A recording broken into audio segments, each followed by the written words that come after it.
ही बैठक किंवा औपचारिक ही भेट नव्हती.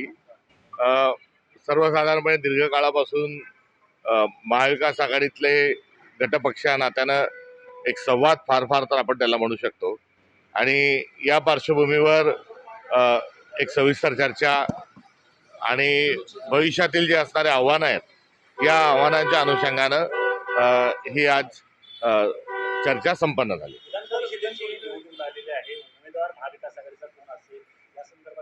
नाही, निश्चित या सर्व आजची राजकीय परिस्थिती किंवा गतकाळातील सर्व जे एकंदरीत निर्णय जे होते या सर्व गोष्टींचं सिंहावलोकन आपसूक या चर्चेच्या अनुषंगाने या ठिकाणी झालेलं आहे. त्यामुळे येणाऱ्या काळात तिन्ही पक्ष एकत्रित बसून जो संवादाच्या माध्यमातून चर्चेच्या माध्यमातून या संदर्भामध्ये निश्चित एक चांगल्या वातावरणामध्ये निर्णय होईल. उमेदवार कोण असणार आहे काही चर्चा झाली? म्हटलं जात आहे सबकाच आहे की उद्धव ठाकरे जर उमेदवार असतील तर निवडणूक बिनविरोध होईल.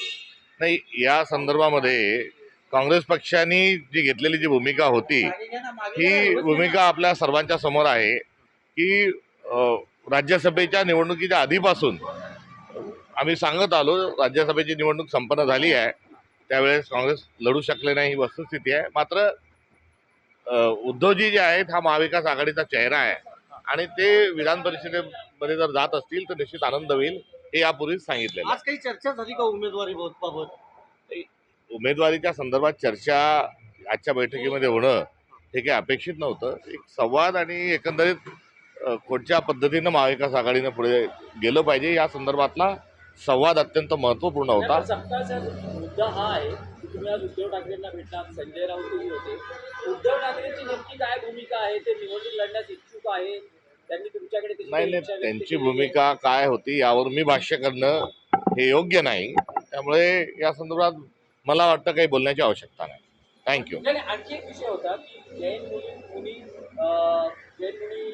निलेश चंद्र यांनी काही एक वादग्रस्त विधान केलं आहे. त्यांनी गांधी हत्येसंदर्भात गोडसेंचं काही समर्थन केलंय अशी एक बातमी समोर येते. जर हत्येचं समर्थन कोणी जर करत असेल तर निश्चित ते भारतीय संस्कृतीला धरून नाही किंवा कुठेतरी विकृतीच्या अंगाने बसतं.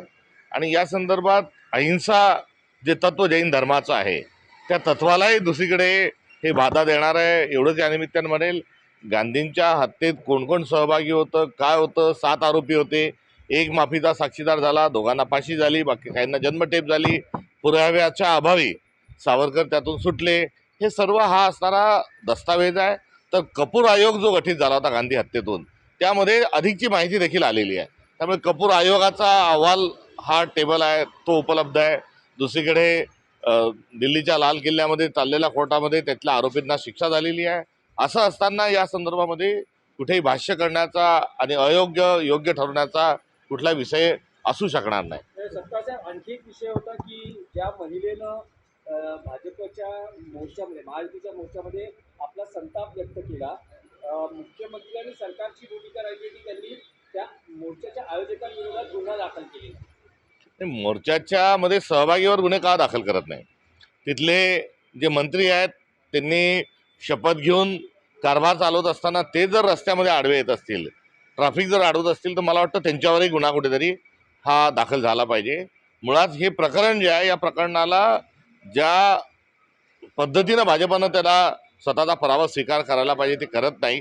आणि यामध्ये जे माझ्या ट्विटरवरून माझ्या सोशल मीडियाच्या माध्यमातून हा व्हिडिओ मी सर्वप्रथम व्हायरल केल्यानंतर हा कोणी दिला म्हणून माध्यमांच्या प्रतिनिधींना जी दमदाटी जी केल्या जात आहे या दमदाटीचाही आपण सर्वांनी मिळून निषेध केला पाहिजे.